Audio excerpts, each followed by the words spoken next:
René, ¿cómo sientes que va la transición? Muy buenos días. Bien, bien con signos contrarios. Me parece que estamos viviendo días singulares, quizá históricos, pero de pronto hay señales contradictorias sobre la posibilidad o la imposibilidad verdaderamente de reponer el horizonte nacional.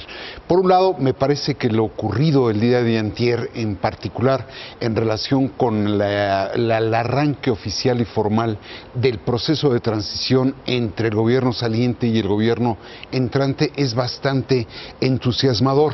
Primero porque estuvieron ahí dos gabinetes. Antes la costumbre política ocultaba el gabinete entrante prácticamente hasta la víspera de la toma de posesión, y ahora sabemos que el gobierno saliente había gabinete desde la campaña, ¿no? Desde antes de la elección, así es.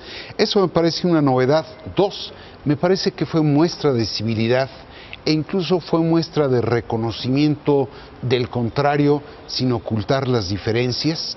Me parece que hubo también cortesía sin incurrir en la hipocresía política. Entonces, de pronto, esos signos entusiasman. Pero y en ese sentido sí importa todavía subrayar cómo se sostiene la tersura en la transición, porque si hubiera rispidez muy probablemente estaríamos en una crisis, viendo los signos de una crisis económica o política. En el contraste, me parece que el pretexto, el contexto y el texto con el que se reinserta en la política y reaparece en la vida pública el Bester Gordillo es una señal que de pronto asombra, que despide un cierto tufo de venganza que verdaderamente también llama la atención. ¿Cuál fue el pretexto? El miércoles, la madrugada del miércoles de hoy, hace 15 días, su abogado dio a conocer el sobreseimiento de la causa penal y señaló que requería de un cierto espacio privado, incluso familiar, para asimilar la emoción que suponía su liberación. Luego, el contexto fue el del lunes pasado. Se anunció desde aquel 8 de agosto que el día 20 se presentaría públicamente, y el contexto fue impresionante. Arrancaba el periodo escolar, el año escolar, arrancaba este proceso de transición que acabo de referir, y ese fue el contexto. Y el texto fue brutal. El día en que hoy me liberaron, hoy se derrumba la reforma educativa.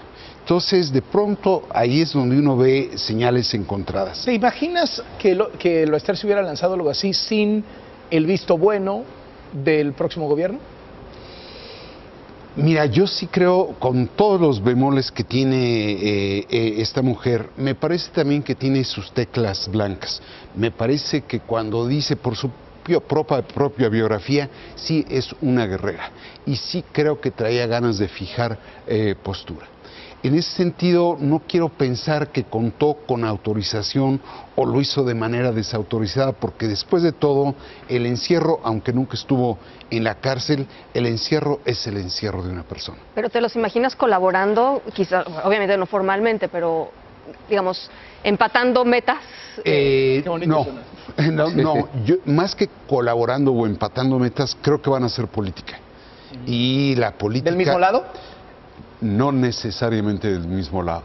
Es decir, sí requiere, me parece, López Obrador, un cierto equilibrio frente a la fuerza sindical no gordillista, pero tampoco requiere una sobrecrecida el Bester Gordillo. Ahora, la parte dramática, lo digo muy brevemente, Carlos, de esto es que si los pilares de esta circunstancia que de pronto nos entusiasman y a veces nos ponen escéptico son los partidos, ahí hay un escenario preocupante. Ayer, de nuevo, en un simulacro, se eligió a la única candidata inscrita para la dirección del Partido Revolucionario Institucional. Se posterga así un año la renovación de esa dirección, y la sombra sin cuerpo del primer priiste de la República todavía los contiene. Dos, en el caso de Acción Nacional, el dirigente senador electo escucha a los senadores sin pretender ser coordinador, pero quiere saber qué es lo que van a hacer, pero no explica qué es lo que han hecho. Y el PRD pone una directiva rotativa en la coordinación de la Cámara de Diputados, donde el primer agraciado es Ricardo Gallardo Un Corona. impresentable. Un impresentable.